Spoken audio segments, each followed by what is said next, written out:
سردانہ کہتا ہے، بھارت میں ڈرتے ہیں ترقی سے پیار کرتے ہیں۔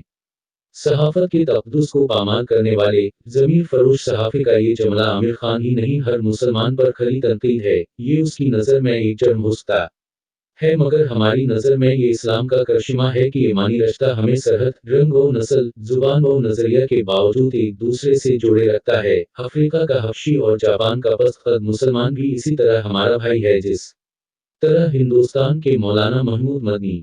ہم نہیں جانتے اداکار عامر خان کی یہ ملاقات اس ایمانی رشتہ کے پیش نظر تھی یا کسی اور سبب، مگر غیر مسلموں کی یہ بوکھلاہٹ بتاتی ہے کہ وہ ہمیں چھوٹے چھوٹے دائروں ہی میں دیکھنا چاہتے ہیں۔ موصل کا دائرہ، مکتوب فکر کا دائرہ، سرحد کا دائرہ، زبان و نسل کا دائرہ، تنظیم امت کی ادنیٰ سی کوشش سے ان کے خیموں میں آگ لگ جاتی ہے۔ ہم ہرگز یہ نہیں کہہ رہے ہیں کہ عامر خان حفظ تنظیم امت کی فکر کو لے کر پہنچے تھے۔ سوشل میڈیا پر زعفرانی خیمہ زہر اگل رہا ہے، اگر کوئی پانڈے یا یادو ٹرمپ کے قدم بھی چوم لیتا تو انہیں کوئی فرق نہیں پڑتا۔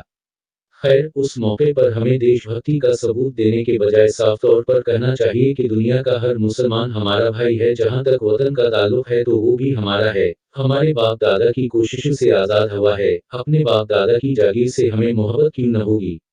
نوٹ: ہر نافذ ڈرتا ہوں اس امت کی بیداری سے میں۔ تابش صاحب